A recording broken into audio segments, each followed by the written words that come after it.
2년 전에 교회가 시작할 때 그때 처음부터 같이 하신 분들도 계시고 뭐 최근에 오신 분들도 계시기 때문에 저희 교회 비전에 대한 말씀을 나누도록 하겠습니다.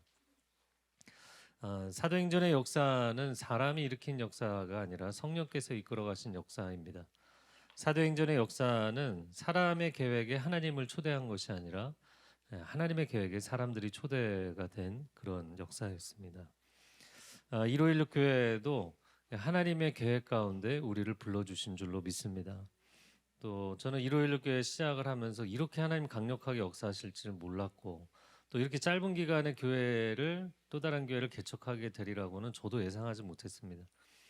우리가 인생을 살면서 내가 할 수 있는 일들을 하는 것이면 만족은 있지만 사실 감격은 없어요. 내가 할 수 있는 일들은 다 내 예상 범위 안에 있는 것이거든요. 그런데 하나님만이 하실 수 있는 일을 할 때, 그러한 일을 우리가 보고 듣고 동참하게 될 때 감격이 있습니다. 왜냐하면 그런 일을 우리가 동참하게 될 때, 와, 하나님이 지금도 이곳에 살아서 역사하고 계시는구나, 이런 걸 깨닫기 때문이에요. 그래서 세속적인 이 시대를 살아가면서 하나님의 현존의식을 느낄 수 있다는 것만큼 감격적인 것은 없는 것이죠. 오늘 우리가 사도행전 15장인데 사도행전 7장부터 좀 줄거리를 잠깐 살펴보면, 사도행전 7장에 스데반이 순교를 하게 됩니다. 그 순교를 기점으로 해서 8장으로 넘어가면 죄악의 영역이었던 사마리아에서 놀라운 부흥이 일어나게 돼요. 그리고 9장에서는 박해자였던 사울이 회심하는 역사가 일어나고, 10장에서는 베드로 사도가 이방인 고넬료에게 복음을 전해서 또 회심하게 됩니다. 그리고 11장에 세계 선교의 교도보 역할을 하는 안디옥 교회가 세워지게 되고, 12장에 가서 또 한 번 사도 야고보가 순교를 하게 되는데, 여러분, 순교의 역사가 교회를 위축시킨 게 아니라 또 다른 영적 기폭제가 됐어요. 그래서 13장과 14장에 사도 바울과 바나바가 1차 선교 여행을 떠남으로써 2차, 3차 세계 선교가 시작이 됩니다. 성령의 역사, 복음의 역사가 불길처럼 바람처럼 번져간 것이 사도행전의 역사입니다. 1516 교회가 하나님이 주도하시는 이 성령의 역사, 복음의 역사를 따라갈 수 있는 교회가 되기를 축복합니다. 오늘 본문의 앞부분인데요, 5절 말씀을 한번 읽어보겠습니다. 같이 읽어볼까요? 시작. 바리새파 중에 어떤 믿는 사람들이 일어나 말하되 이방인에게 할례를 행하고 모세의 율법을 지키라 명하는 것이 마땅하다 하니라. 자, 성령의 역사가 압도적으로 흘러가는데, 그런데 사람들이 브레이크를 잡으려고 했던 거예요. 이들은 누구인가? 오늘 본문에 소개하기를 어떤 믿는 사람들. 근데 원문에는 섹트로 돼 있어요. 그러니까 이미 분파를 형성하고 있었던 거예요. 이 분파를 나중에 우리가 율법주의자라고 명칭을 부르게 됩니다. 여러분, 뭐 율법주의, 인본주의, 뭐 물질주의, 주의라는 게 영어로 이즘이잖아요. 주의를 주의하셔야 돼요. 왜냐하면 주의라는 표현은 물질주의, 그러면 물질을 절대 기준으로 세상을 보는 관점이에요. 인본주의, 그러면 인본이라는 것을 휴머니티를 절대 기준으로 세상을 보는 관점인 거예요. 여러분, 절대자는 오직 하나님 한 분이신 줄로 믿습니다. 자, 이 사람들이 어떤 사람들이었는가? 예루살렘 교회를 다니는 유대인들이었는데 예수님도 믿고 성령 체험도 했고 교회도 열심히 다녀요. 교회 봉사도 열심히 해요. 그런데 이방인 선교는 안 된다는 거예요. 뭐가 안 된다는 얘기냐? 이대로는 안 된다. 우리 유대인들이 지키는 것을 다 지켜야 된다라고 압박을 했던 것이죠. 왜냐하면 기독교가 시작하기 전에 원래 이방인이 나는 지금부터 여호와 하나님을 믿는 신앙을 갖겠습니다, 개종이라고 하잖아요. 이 컨버전을 하게 되면, 개종을 하게 되면 그동안 이방인으로 살았던 삶의 모든 죄악에 대해서 다 깨끗하게 씻어내는 물세례를 받고, 그리고 유대인이 되는 일종의 입회를 한 겁니다. 그래서 뭐 영어로는 이제 이니시에이션이라고 하는데, 내가 유대인이 된다는 것은 영적인 국적을 취득하는 것과 같은 개념이었어요. 그러니까 이방인의 삶의 행태를 하나도 고치지 않으면서 그런데 내가 여호와 하나님을 믿는 신앙을 갖겠다?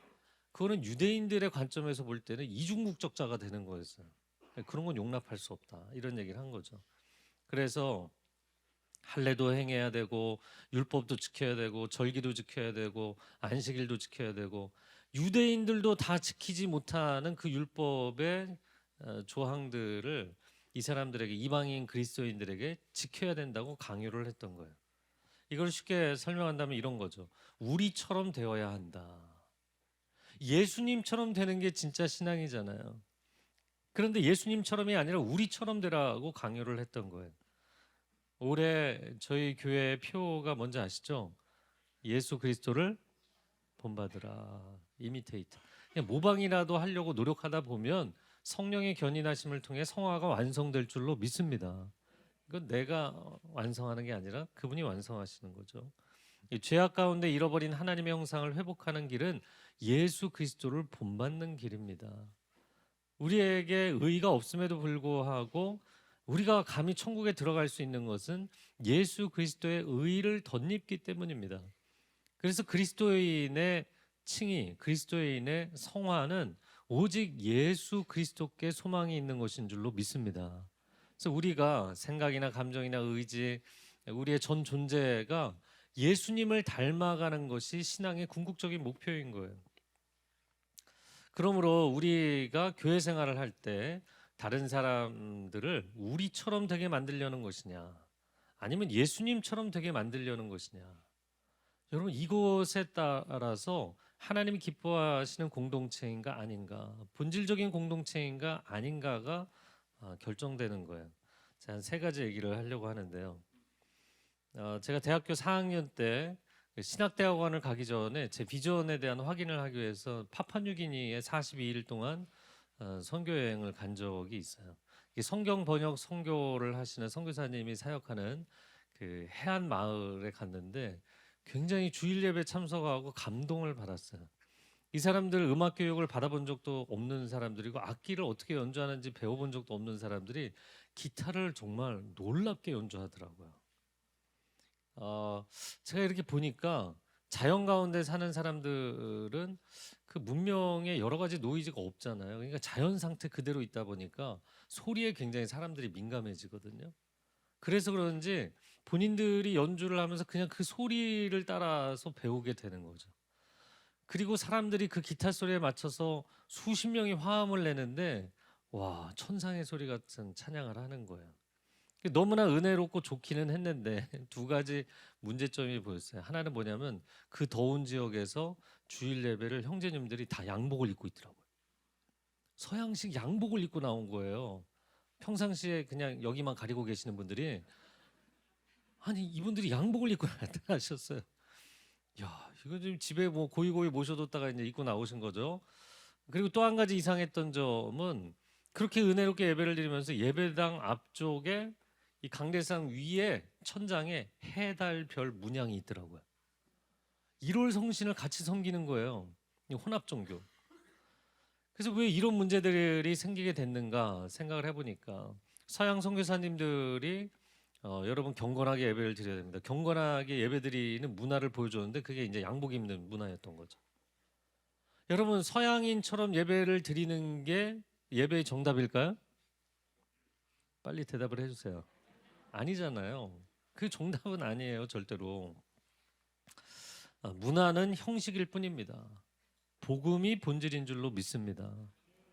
그래서 본질인 하나님만 경배하는 것에 타협해서 1월 성신까지 섬기고 있잖아요. 본질은 타협하면서 형식만 내가 경건하게 해보겠다.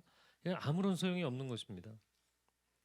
제가 온누리교회에서 25년 사역을 했는데 서빙고에서 차세대 사역, 성인 사역하다가 그 당시에 이제 토요일 오후 5시에 예배를 드린 요셉 청년부를 담당한 적이 있었어요. 그런데 그 예배가 결코 쉬운 예배는 아니었습니다. 그 당시만 해도 주 6일째였거든요. 그 토요일 날 뭐 12시, 2시까지 일들을 했어요, 대부분. 그리고 나서 뭐 결혼식 있으면 또 결혼식 갔다가. 그러니까 토요일 날 오후 5시에 청년들이 오면 아무리 젊은 친구들이라도 다 지쳐서 오는 거예요. 제가 그때 예배 담당하시는 목사님하고 같이 기도하고 비전을 나누고 의기투합해서 우리가 정말 하나님 앞에 전심으로 예배를 드리자. 그래서 그 예배가 정말 강력하고 뜨거운 예배가 됐어요. 그래서 600명이 모이던 예배가 700명, 800명, 나중에 1000명이 넘었어요. 이 청년들이 본당에 이제 들어오면서부터 벌써 하나님의 임재 가운데 들어가는 거예요. 2시간 동안 축제 같은 예배를 드리고 끝나고 나면 다 같이 셀레브레이션을 하는데 막 다 뛰는 거예요, 본당에서. 예. 저희끼리는 좋았는데 그 다음부터 서빙과 온누리교회에서 뛰지 마라 이런 내규가 생겼어요. 왜냐면 똑같은 빛에 1000명이 뛰니까 이제 건물에 이제 위험한 거죠.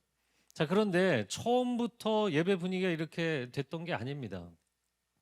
처음에는 열심히 찬양하고 예배를 드리는 가운데 어떤 자매님이 예배에 나오기 시작했어요. 근데 이 자매님이 긴 치마를 입고 제가 이제 설교자 대기석에 앉아 있으면 그 옆에 블럭에 맨 앞에 앉아 계셨는데 프레이즈 앤 월십 찬양이 딱 시작하면 앞에 나와갖고 넓은 공간에서 뱅글뱅글 돌면서 춤을 추시는 거예요.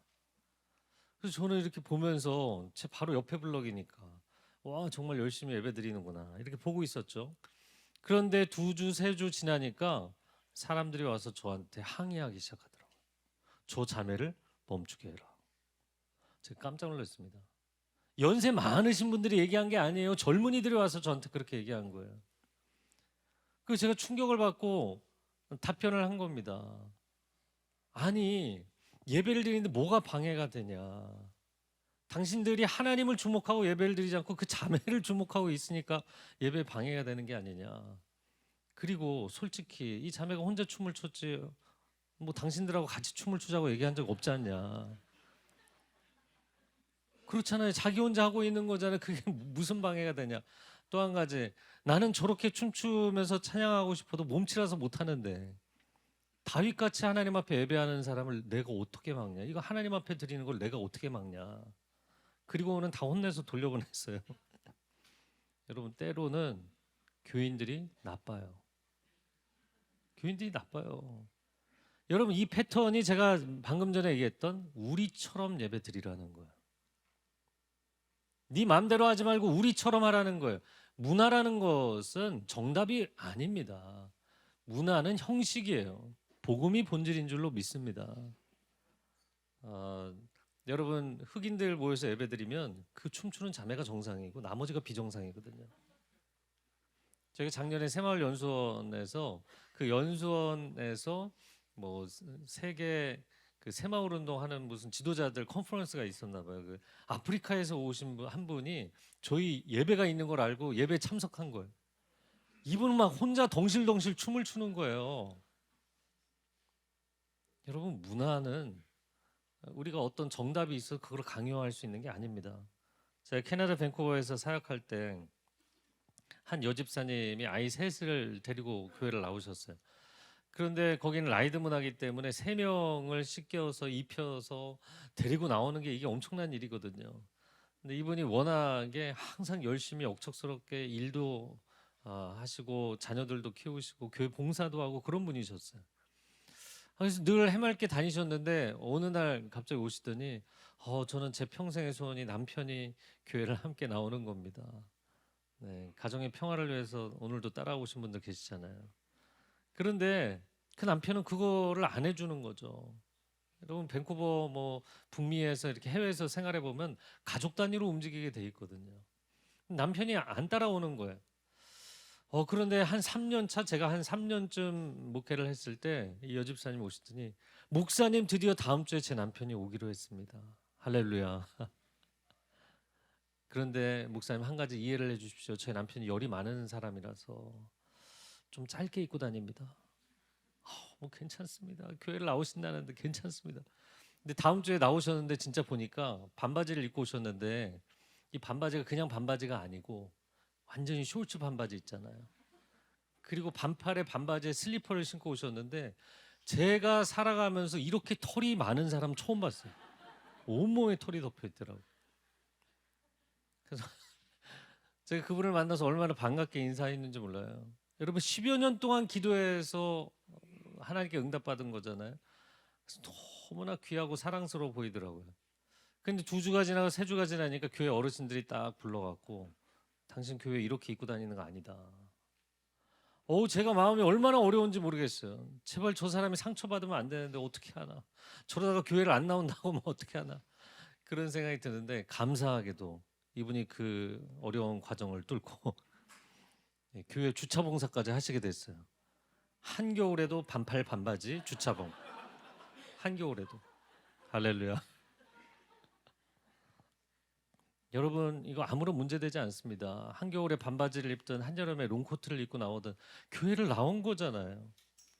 제가 오늘 교회에 있을 때 미국에서 사역하다가 한국에 영어 예배 사역하러 오시는 목사님들이 종종 있었어요.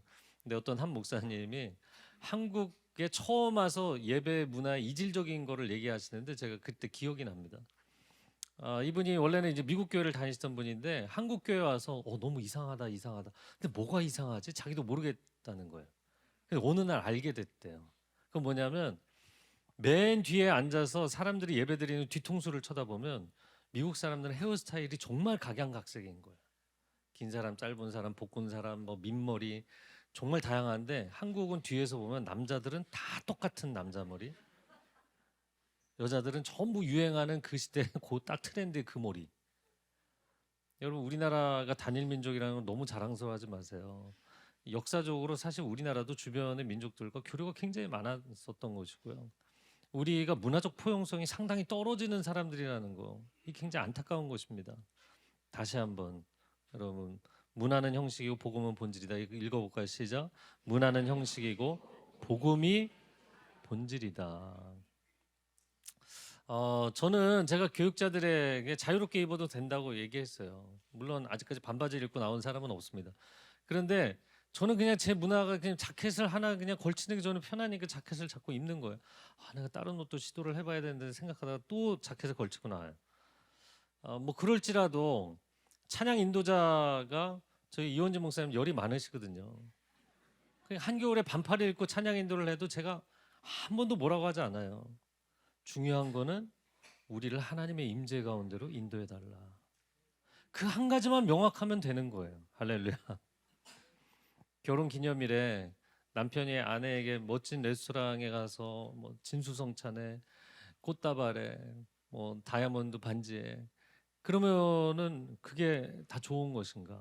근데 사실은 아내를 사랑해서 그러는 게 아니라 그냥 평상시에는 아무 관심도 없다가 그냥 그 행사 한 번으로 다 덮고 가려는 것이라면 이게 무슨 의미가 있나?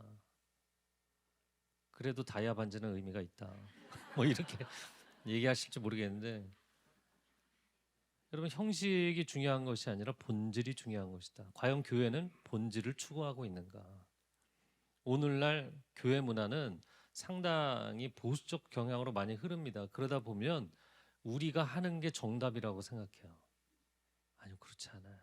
예수님이 정답이신 줄로 믿습니다. 자, 그래서 이 문제를 가지고 최초의 예루살렘 사도 공의회가 열리게 된 것입니다. 7절부터 11절까지 말씀 같이 읽어보겠습니다. 시작. 많은 변론이 있은 후에 베드로가 일어나 말하되 형제들아 너희도 알거니와 하나님이 이방인들로 내 입에서 복음의 말씀을 들어 믿게 하시려고 오래전부터 너희 가운데서 나를 택하시고 또 마음을 아시는 하나님이 우리에게와 같이 그들에게도 성령을 주어 증언하시고 믿음으로 그들의 마음을 깨끗이 하사 그들이나 우리나 차별하지 아니하셨느니라. 그런데 지금 너희가 어찌하여 하나님을 시험하여 우리 조상과 우리도 능히 매지 못하던 멍에를 제자들의 목에 두려느냐. 그러나 우리는 그들이 우리와 동일하게 주 예수의 은혜로 구원받는 줄을 믿노라. 아멘. 자, 리더들이 모여 있는 자리에서 사도 베드로가 모두 발언을 시작합니다. 그러면서 여러분 우리만 유대인들만 구원의 복음을 받아들인 것이 아니라 이제는 이방인들에게도 하나님이 복음을 전하시는 겁니다. 우리의 계획을 이루는 것이 아니라 하나님의 계획을 이루어야 되지 않겠습니까? 그리고 마지막 11절에는 그들이나 우리나 동일하게 주 예수의 은혜로 구원받는 것입니다. 사람의 행위와 업적이 아닙니다. 이 얘기를 했어요. 자, 베드로가 긴 도입 부분을 이야기하고 나서 바울과 바나바 차례가 됩니다. 12절 읽어볼까요? 시작. 온 무리가 가만히 있어 바나바와 바울이 하나님께서 자기들로 말미암아 이방인 중에서 행하신 표적과 기사에 관하여 말하는 것을 듣더니. 자, 바울과 바나바가 1차 선교 여행을 마치고 나서 선교 사역에 대한 보고를 하는 내용이에요. 근데 여러분 12절을 잘 보시면 그들이 무슨 사역을 했는지에 대한 보고라기보다는 하나님이 행하신 기사와 표적, 하나님이 하신 일이 무엇인가를 나눴던 거예요. 여러분, 이것이 참된 신앙이고 이것이 참된 기독교 공동체입니다. 우리가 무슨 계획을 세웠고 우리가 무슨 일을 했고 이거 말고요. 하나님이 우리를 통해서 무슨 일을 하고 계시는가, 여기에 주목해야 되는 줄로 믿습니다. 출애굽기 14장 13절 제가 읽어볼게요. 모세가 백성에게 이르되 너희는 두려워하지 말고 가만히 서서 여호와께서 오늘 너희를 위하여 행하시는 구원을 보라. 너희가 본 오늘 본 애굽 사람을 영원히 다시 보지 아니하리라. 할렐루야. 우리가 인생을 살아가면서 압박해오는 세상을 바라보거나 아니면 그 가운데 두려워 떨고 있는 자기 자신을 바라보는 것이 아니라 우리를 위경 가운데서 건지시는 하나님을 바라보라. 이것이 참된 신앙입니다. 교회 공동체가 오늘날 안타까운 것은 매년 똑같은, 작년에 세웠던 계획 올해도 또 이건 우리 교회 전통이다.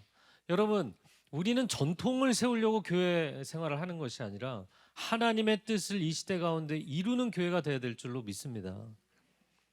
자, 하나님께서 왜 강한 자들이 아니라 약한 자들을 기뻐 쓰시는가? 사람으로 자랑치 못하게 하시고자 합니다. 성경은 이야기하죠. 오직 하나님을 자랑하고 오직 예수님을 자랑하고 오직 성령님을 자랑하는 신앙이 되기를 원하시는 거예요. 저를 따라해 보세요. 하나님은 반전의 하나님이십니다. 그래서 제가 그 하나님의 이런 성향에 대해서 또 다른 말로 표현하는 게, 하나님은 취향이 독특하시다. 세상 잘나고 똑똑한 사람들을 좋아하시는 게 아니라 연약한 자들을 좋아하신다고요.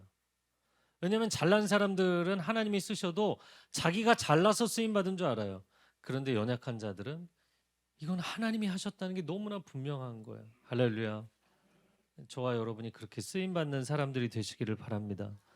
고린도전서 1장 28절 29절 같이 읽어볼까요? 하나님께서 세상의 천한 것들과 멸시받는 것들과 없는 것들을 택하사 있는 것들을 폐하려 하시나니 이는 아무 육체도 하나님 앞에서 자랑하지 못하게 하려 하심이라. 아멘. 네. 어떤 분들은 1516 교회가 이게 어떻게 개척교회냐 이렇게 얘기하시지만 여전히 저희가 제대로 된 주차장이 없어서 너무 많이 고생들을 하고 계시잖아요. 그리고 교회 최근에 오신 분들은 모르시겠지만 저희도 시작해서 한동안을 이 장막을 계속 옮겨 다녔거든요. 하나님께서 왜 이런 개척교회를 쓰시려고 하는가? 우리가 하나님 앞에 이 교회가 히스토리가 이어지는 동안 계속 하나님 앞에 겸비하면 하나님의 영광을 위해서 우리를 쓰실 줄로 믿습니다. 자, 이렇게 쓰임 받는 것이 축복이에요. 베드로 사도가 모두 발언을 했고 바울과 바나바가 선교 보고를 했어요. 하나님은 지금 이런 일을 행하고 계신다. 이방인들 가운데도 이런 역사를 이루신다. 그리고 나서 최종적인 결론을 야고보가 내립니다. 13절 말씀 13절 같이 읽어볼까요? 말을 마침에 야고보가 대답하여 이르되 형제들아 내 말을 들으라. 사도 야고보는 12장에서 이미 순교를 했고 지금 주의 형제 야고보가 최종 결론을 내리는 장면이에요. 근데 그가 선지자 아모스의 예언을 인용을 하는데 아모스서 9장 11절을 인용한 것이 저희 교회 이름이 된 사도행전 15장 16절이에요. 그래서 제가 이제 한국적인 관점에서 어쨌든 간에 1516이라고 숫자를 하나씩 읽잖아요. 근데 미국에서 오신 분이 저희 이름을 딱 보시더니 15, 16 church 이렇게 얘기를 하더라고요. 그리고 아모스 9장 11절 인용을 한 거니까 미국의 교회를 세운다면 911, 911 교회가 돼야 되냐. 그래서 제가 그거는 너무 위험한 이름인 것 같다 얘기를 했어요. 자, 저희가 저희 교회 이름으로 정한 16절 말씀 다시 한번 읽어보겠습니다. 이후에 내가 돌아와서 다윗의 무너진 장막을 다시 지으며 또 그 허물어진 것을 다시 지어 일으키리니. 아멘.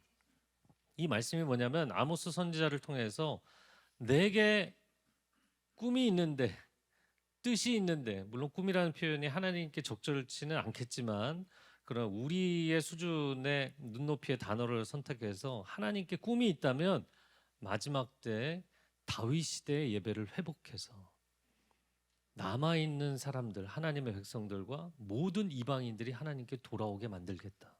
할렐루야. 근데 이게 지금 계시록 7장에 보이는 천국의 그림이잖아요. 그러니까 마지막 때 하나님이 하실 일이 뭐냐면 다윗 시대와 같은 예배 공동체를 세우셔서 그 예배 공동체를 통해서 열방이 주께로 돌아오게 하는 일.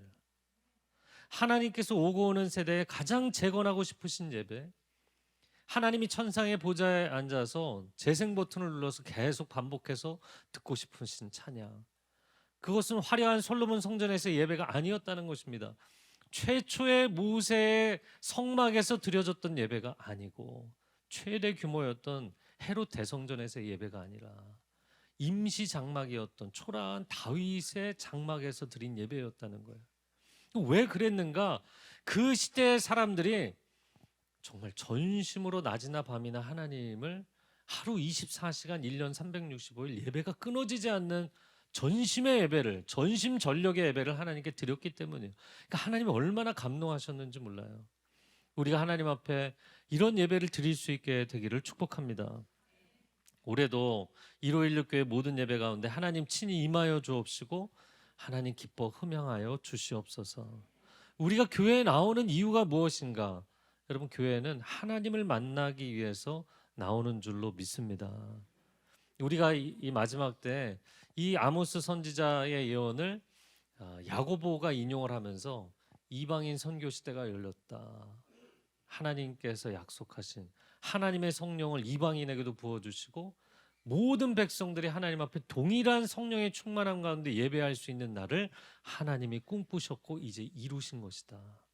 그러므로 이방인들이 하나님 앞에 나오는 것을 막으면 안 된다라는 결론을 내린 거예요. 그래서 율법주의자들이 얘기한 것처럼 우리처럼이 아니라는 겁니다. 예수님처럼. 여러분, 예수님처럼 되는 신앙이 되시기를 축복합니다. 예수님이 보여주신 한 영혼에 대한 진심, 예수님이 보여주신 하나님 아버지에 대한 충심, 예수님이 보여주신 세상을 향한 담대한 외침이 저와 여러분의 신앙이 될 수 있기를 바랍니다. 저는 1516교회 성도들이 사도행전의 DNA를 가졌으면 좋겠어요.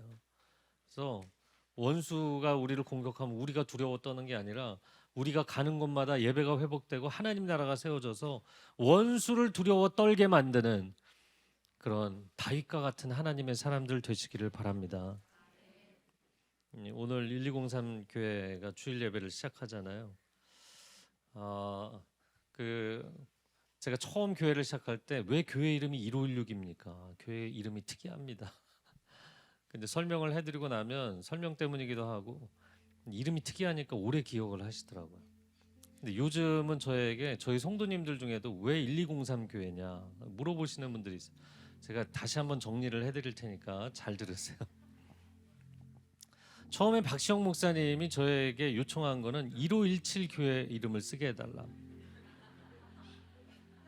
사도행전 15장 17절 너무 묻어가시려고 하면 안 됩니다. 여러분 참고로 계속 보여주세요. 참고로 제가 드리는 말씀은 제가 뭐 동탄 1516 교회, 어느 지역 1516 교회 뭐 이렇게 만들지 않은 이유가 뭔지 아세요?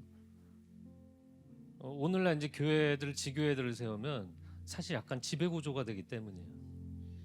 하나님이 우리를 다스리시지 사람이 사람을 다스리는 구조로 가지 않겠다.